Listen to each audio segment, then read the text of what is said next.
எனது அன்பு அந்த தமிழ் பேசும் உறவுகள் அனைவருக்கும் வணக்கம். என்னென்னு சொல்லி பார்த்தீங்களா, இப்போ அரசியல் எல்லோரும் அறிஞ்சு கொண்டு வரீங்க. டாக்டர் அர்ஜுனா அண்ணா மூலமாக தான் எல்லோரும் அரசியல் என்னண்டு இப்போ ஆர்வமாக பார்க்க வளர்க்குறீங்க. ஏன்னு சொன்னால், கடந்த கால வரலாறுகள் எடுத்து பாருங்க, உங்களுக்கு தெரியுமா? எனக்கு கடந்த கால வரலாறுகளில் முந்தையெல்லாம் தேசிய தலைவரெல்லாம் நாங்களெல்லாம் முந்தின காலங்களில் என்னென்னு சொன்னால் அந்த ஒரு இதை பெற்றுக்கொண்டு தான் நாங்கள் அறிவுபூர்வமாக ஒரு இதுகளை நகர்த்தலாம். என்னென்னு சொன்னால் முந்தின காலங்களில் இப்போ என்னென்னு சொன்னால் எங்களுக்குரிய நில உரிமையும் போலீஸ் அதிகாரங்களுக்கு தந்ததாங்க 11 திருத்த சட்டம். அதை நாங்கள் தந்திரம் வேண்டி போட்டு தான் அடுத்த கட்ட நகர்வை நோக்கி நடந்திருக்கலாம். அது என்னுடைய அபிப்பிராயம். அதெல்லாம் நடந்து முடிஞ்சது. அதை பற்றி ஒரு லாபமும் இல்லை. இனி வருங்காலங்களில் நாங்கள் அப்படி செய்யலாம். இனி வருங்காலம் உங்களில் நாங்கள் டாக்டரோட எல்லாரும் அணிதிரண்டு டாக்டர் மூலமாக எல்லோரும் ஒரு குடையங்களை ஒன்று திரட்டி எல்லா தமிழ் மக்களும் சேர்ந்து ஒரு செய்யலாம். அப்படி தவறுதலாக வராதாக்கள் பிரச்சனை இல்லை. அவையை நாங்கள் புறந்தள்ளி விட்டு நாங்கள் அவருக்கு எல்லோரும் ஒன்று திரண்டு செய்யக்க சாத்தியக்கூட நிறைய இருக்கல. இப்போ அரசியல் எல்லோரும் அவர் மூலமாக தானே இப்போ நாங்கள் பாராளுமன்றத்தில் என்ன நடக்குது, அங்கே இதுகள் என்ன நடக்கன்னு சொல்லி ஒரு அறிஞ்சு கொள்ளக்கூடிய இருக்குது. டாக்டர் அந்த ஃபெப்ரவரி இதில் போடுறதால தான் நாங்கள் அதை பார்த்து கொள்ள இங்கே என்ன நடக்குதுன்றோட அதை புரிஞ்சு கொள்கிறோம். அப்படி போடாட்டி தெரியாதானே. இப்போ உங்களுக்கு நாங்கள் இந்த வெளிநாடுகளில் இருக்கிறோம். எங்களோட ஆசைகள் முழுக்க எங்கள் நாட்டில் நாங்களும் சராசரி மனுஷன் மற்றவர்கள் மாதிரி வாழணுன்றது தான் ஆசை எங்களுக்கு. ஆனால் நீங்கள் உங்கள் இருக்கிறார்கள் இங்கே வர துடிக்கிறீங்கள. அங்கே இருக்கிறார்கள் ஆசைகளை ஏஜென்சிக்கு கட்டி அழிஞ்சு போய் அவனை மாற்றி விட திரும்ப துடிக்கிறீங்க. அப்படி அழிஞ்சு விட அந்த காசை வச்சு ஒன்றில் முதலிட்டு சொத்து பத்தலை உருவாக்கி உங்களோட மக்களுக்கு நீங்கள் ஒரு உணவு சரி ஏதாவது ஒன்றை சொல்லி இலவசமாக கொடுக்குறீங்க. இலவசமாக மீன் குறைஞ்ச சலுகைகளை கொடுக்குறீங்களா? அப்படி இல்லையே. நீங்கள் நாங்கள் அங்கே நிற்கிற போது டாக்ஸிக்கெல்லாம் 5000 ரூபா அடிப்போம். ஆட்டோவில் ஓடிக்கொண்டு போய் 5000 ரூபா 10,000 ரூபான்னு கேட்குறீங்களோ எங்கள்கிட்ட. அவனே நொன்ற உறவினர், அவனுக்கே நான் நீதியாக நேர்மை நடக்கக்கூடாதுன்னு சிந்திக்கிறேன். இல்லை மக்களே, யோசிச்சு பாருங்க. இப்போ நாங்கள் எல்லாம் எங்களை உதவி செய்கிற மனப்பான்மை இருந்தும் நாங்கள் எங்களோட உழைப்பு மூலமாக எங்களோட மனசு பிள்ளைகளை கட்டுப்படுத்தி தான் நாங்கள் அந்த தியாகங்களை செய்கிறோம்.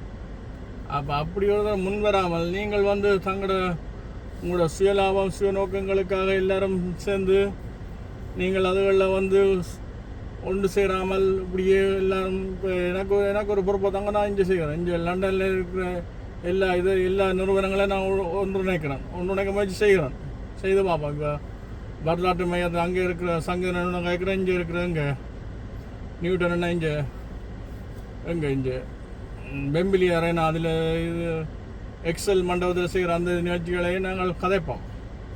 எல்லாருமா ஒன்று சேருவோம்.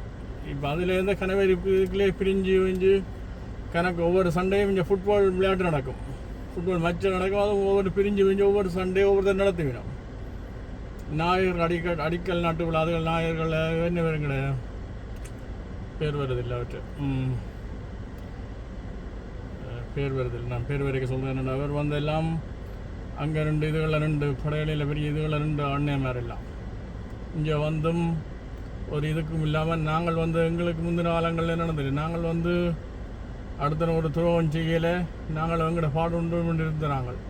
சின்ன வயதுகளிலே நாங்கள் பார்த்திங்கன்னா எங்களுக்கெல்லாம் நாங்கள் சிறு வயதில் எங்களுக்கு விளையாட்டுக்கு நல்ல விருப்பம், நல்ல ஆர்வம் எல்லாம் இருக்கும். நாங்களெல்லாம் வளர்ந்த சின்ன வயதில் நாங்கள் அப்பா இல்லாத காரணத்தினால எங்களோட அம்மா தானே என்ன இளநீ எல்லாம் கட்டி கொண்டு போய் தான் என்ன வளர்த்து உருவாக்கி விட்டோம் அந்த காலங்கள்லேயே. அப்போ சின்ன வயதுகளிலே நாங்கள் அங்கே ஊரில் இருக்க எங்களுக்கு எவ்வளோ விருப்பங்கள் இருக்கும், எவ்வளோ ஆசைகள் இருக்கலாம் இருக்கும். என்ன அப்படியெல்லாம் இருந்து கூட நாங்கள் அங்கேருந்து என்ன செய்ய மாட்டோம். வெளிநாட்டுக்கு வர ஆசை என்ன குறிக்கோளே இல்லை.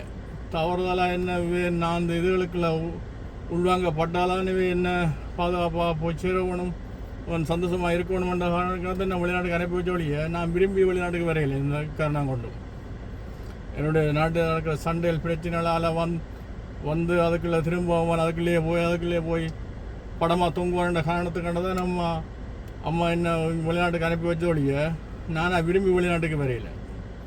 எனக்கு என்னுடைய நாட்டிலேருந்து எங்களோட மக்களுக்கு உதவி செய்ய தான் விருப்பம். அதனுடைய நேமே வந்து அந்த ஒரு நிறுவனம் கொண்டு வச்சுக்கோங்க, தாய்நில தென்றல் சொல்லி. அதன் நோக்கமே சேவை செய்வது ஆனந்தம், அதனுடைய பணி. இப்போ நாங்கள் வந்து காசை வந்து பேர் வந்து பேங்கில் வச்சுருப்பீங்க, ஆனால் அஞ்சது பிரயோசனம் இல்லை. என்னோட சுருக்கம் வச்சுட்டோம்னா காசில் 5 பேங்க் காசில் பேலன்ஸு 0 தான் இப்போ இந்த சூழ்நிலையில். இப்போ இங்கே வந்து இவங்க வந்து வெளிநாட்டில் இருக்கிற நீங்கள் இங்கே வரைக்கும் என்ன சொல்லுவாங்க இந்த வெளிநாட்டுக்காரர், இவங்க வந்து எத்தனை விதமான வரிகள் இருக்குது தெரியும் இந்த நாட்டில். கார் ஓடுறதுக்கு வரி, டேக்ஸ் வரி, அந்த வரி, அப்படிங்க வேலை செய்கிறதுக்குரிய வரியெல்லாம் உருவி போட்டு உங்களுக்கு கொஞ்சம் காசு தருவாங்க. அந்த மிச்சம் காசுலாம் நீங்கள் சாப்பிட்டா என்ன, தண்ணி குடித்தா என்ன, அதை நீங்கள் செய்யலாம் முடிய. மற்றபடி உங்களுக்கு அந்த ஒரு உழைக்கிற காசு அப்படியே உங்களோட பொக்கெட்டுக்கு வராது ஒரு நாள். அப்போ அதால் தான் நாங்களும் வந்து மற்றக்களை நம்பி வாழாமல் நாங்கள் ஒரு தொழில் செய்யக்க அதில் இப்போ உதாரணது நான் எனக்கு திறமைகள் எல்லாம் இருக்குது. நான் வந்து ஒரு சிக்கன் கடை தனியாக ரன் பண்ணுவேன். அவ்வளோ திறமை இருந்தும் என்னோடய பொருளாதார சிக்கலால் என்னால் அப்படி வேலைக்கு போகலாமலேயே அந்த அளவு வருமானம் அவ்வளோ பணம் எல்லாம் இல்லை என்னட்ட. அவ்வளோ பணம் எல்லாம் இருந்தால் நான் ஒரு கடையில் வந்து நானே ஒரு கடையை பார்த்து ரன் தனியாக ஒரு நாள் வேலைக்கு போட்டு அந்த கடையை ஃபுல்லாக பார்க்கக்கூடிய டேலண்ட் இருக்குது எனக்கு. இருந்தும் எனக்குரிய பொருளாதார பணம் இல்லாத காரணத்தில் நான் அப்படியே செய்ய முடியாத சூழ்நிலைக்கு தள்ளப்பட்டுள்ளேன். அப்போ என்னோடய காசு இருக்கிறார்கள் அப்படி இல்லை, அவங்க சொத்தை சேர்க்குறாங்கொழிய அதை வச்சப்படி அதில் இருந்து எப்படி அடுத்த கட்டத்தை நோக்கி நகர்வு அந்த இதுகள் இல்லை கனவேறிட்ட நான் பார்த்ததுக்கு. இப்போ ஒரு விசாரணை முதலாளி வந்து இப்போ உதாரணத்துக்கு ஒரு முதலாளி கடையில் ஆக்களை விட்டுட்டு தான் விட்டேருந்து பார்க்கலாம் டிவியில், அங்கே நடக்கிறதால பார்த்துட்டு இருக்கான். அங்கேருந்து பார்க்குறால அதில் ஒரு லாபமும் இல்லை. அப்படி பார்க்குறதால அவருக்கு 4-5 கடை வச்சுக்கால் அப்படி செய்யலாம். அதாவது தொழிலாக இருக்கக்கூடாது. இப்போ அவன் வந்து ஒரு இடத்துல ஆக்கள் ஒரு ஸ்டாஃப் பற்றாக்குறைனா அந்த ஸ்டாஃபை போய் நிறுத்தி சேரமே அந்த கடையில் போய் வேலை செய்தால் தான் அவருக்குரிய இன்னும் அவர் ஒரு கடவுளை ஆசீர்வதிக்கப்பட்ட மாதிரி ஒரு நிலைக்கு வருவார். அதை விட்டுட்டு நாங்கள் தனியாக அப்படியே பார்த்து கொண்டு அங்கே நிற்கிறேன், அங்கே போய் நிற்கிறேன், அப்படி நிற்கிறான்னு கேள்விகள் கேட்கக்கூடாது. என்ன இப்போ ஆனது கடையில் வேலைக்கு முன்னாடி அப்படி தானே அவங்க என்ன செய்கிறாங்க. இப்போ வேறு இந்த பட்னி பூஜை அங்கே ஒரு பக்கம் கடைக்கு போனால் அதில் நான் அந்த அண்ணன் என்ன செய்கிறான்டா வெளியில் பெரிய ஃபேனை பூட்டி வச்சுக்கிறார். வந்து இந்த சாப்பிட்றாக்களும் அந்த முன்னுக்கு பட்டியலில் தான் ஸ்டாவாக வேலை செய்ய வச்சுக்கிறார். ஃப்ரண்ட்டுக்கு வச்சுக்கிறார். என்னென்னு சொன்னால் அந்த பிள்ளைகள் வந்து இந்த நேபாள் பிள்ளைகளை வச்சுக்கிறார். ஸ்டாஃப் வடிவான பிள்ளைகள்லாம் அப்படி தான் எடுத்து வச்சுக்கிறார். கஷ்டம் வேற கூடிய அது பிரச்சனை, அது ஓகே அப்படி செய்யலாம். ஆனால் அதுக்கு நீங்கள் உள்ளுக்கு இருக்கிற ஃபேனை அந்த இதை கூட்டியாப்புல புக்கியாக இருக்குது, நமக்கு வேலை செய்யலாம் என்ன. அதுக்குள்ள உள்ளுக்கு இருக்கிற ஃபேனை நீங்கள் குறைக்க வேண்டிய அவசியம் இல்லையே. அதை வந்து நாங்களும் வந்து அவ்வளோ ஆளும் அடிமைத்தனமாக வேலை செய்ய விரும்ப மாட்டாங்க இந்த தமிழாக்களும். தமிழனை கொண்ட ஒரு சரி தைரியமும் ஒரு தமிழனை கொண்ட திமிரும் இருக்கும், எப்போவுமே இருக்கும். அதை நாங்கள் ஒருத்தருக்கும் விட்டு கொடுக்க மாட்டோம். அதான் தமிழனுடைய பண்பாடு. இன்றைக்கு வரலாறு எடுத்து பார்த்தீங்கன்னா எத்தனையோ பேரெல்லாம் மாண்டு மடிஞ்சிருப்பாங்க, குயிக்காக மடிஞ்சாலும் அவங்களோட வரலாறுகளை வந்து நாங்கள் இறந்த விண்மங்களை பற்றி கதைப்பாங்க. இப்படி இருந்தான் வாழ்ந்தான் அப்படின்னு தான் கதைப்பாங்க. அதான் வரலாறு. அப்போ 100 வருஷம் வாழ்றதில்லை வரலாறு. எப்படி வந்தால் ஒரு சரித்திரம். பிடல் காஸ்ட்ரோ அவங்களோட இதுகளை எடுத்து படித்து பாருங்க. நாங்களெல்லாம் தேசிய தலைவர் பின்பற்றினால்தான் நாங்கள் இன்றைக்கு ஒரு மாது புயத்தில் இந்த 3 தீய பழக்கங்கள் இருந்து ஏற்றுப்போனது காரணம் என்ன? இந்த தீய பழக்கங்களில் விழுந்தவன் முன்னோர் சரித்திரமே இல்லை வாழ்க்கையில். ஏதோ ஒன்றில் ஒருதன் வீக்னஸை பயன்படுத்தி தான் அடுத்தவன் உங்களை விழுத்த நிற்பான். அதில் அந்த ஒருதன் விழக்கூடாது. தயவு செய்து மக்களை புரிஞ்சு கொள்ளுங்க.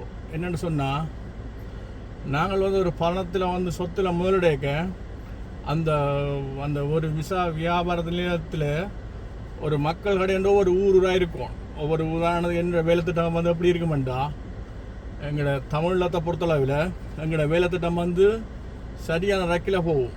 என்னென்னு சொன்னால் எங்களோட வியாபார விஷ்ணத்தில் ஊருக்குழு கம்மாலை இருக்கும், ஒரு கம்மாலை. அதில் வந்து நாங்கள் இரும்பில் கத்திகள் அடித்து வச்சுருப்போம். தற்பாதுகாப்பு எங்களை கத்திகள் அடித்து வைப்போம். கத்தி இப்போ என்னோட ஒருத்தன் தொட்டால் அது அடுத்த வட்டம் அதை என்ன சொன்னாங்களே தெரியும் தானே. அதே போல் அப்போ நாங்கள் வந்து எப்போவுமே எங்களோட சுய பாதுகாப்பு சுய ஒழுக்கத்துடன் நாங்கள் இருக்கும் பட்சத்தில் நாங்கள் எங்கேயோ போகலாம். அதே போல் ஒவ்வொரு ஊரும் அரிசியால் மில், அதோட தூள்திருக்கிற மில், இந்த 3 ஒவ்வொரு ஊராக கொண்டு வரவும் அது கட்டாயம் வேணும், ஒவ்வொரு ஊருக்கும் வேணும், ஒவ்வொரு அரிசியால் வேணும், ஒவ்வொரு தூள் இருக்கிற மில் வேணும், ஒவ்வொரு கம்மால் வேணும். அப்படி ஒவ்வொரு ஊராக கொண்டு வந்து படிப்படியாக கொண்டுட்டு அதுக்கு பிறகு தான் நாங்கள் எங்களோட ஆட்டத்தை காட்டுவோம்.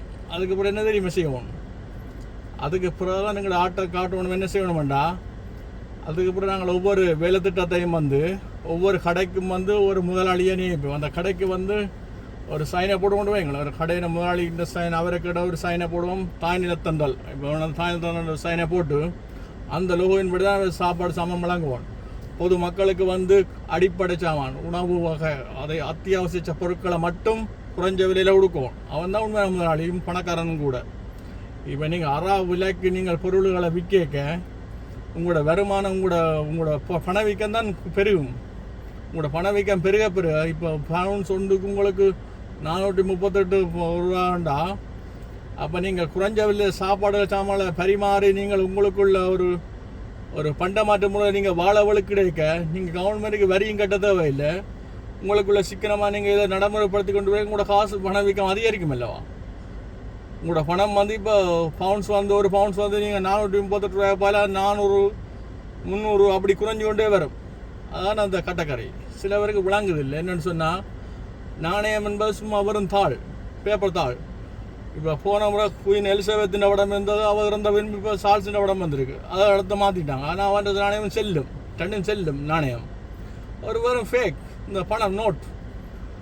அதை விட அதுக்குரிய மரியாதையை நீங்கள் மனுஷருக்கு கொடுக்குறீங்களா, அதுக்குரிய மரியாதை, அதுக்கு பணத்துக்கு மரியாதை கொடுக்குறீங்களா இல்லை. அப்போ நீங்கள் ஒரு மனுஷருக்கு மரியாதை கொடுக்குறீங்களா இல்லை, தெரியாமல் கேட்குறது. அவனையும் கொடுத்து அவனையும் இந்த சமூகத்தில் வாழ விடுங்களேன் மக்களை. நீங்கள் என்ன செய்கிறீங்கண்டா, அதே போல் அந்த பணத்தை இதாங்கள் இது மாதிரி அந்த ஒவ்வொரு ஊராக ஒரு 3 இந்த 3 கண்டிப்பாக வேணும்.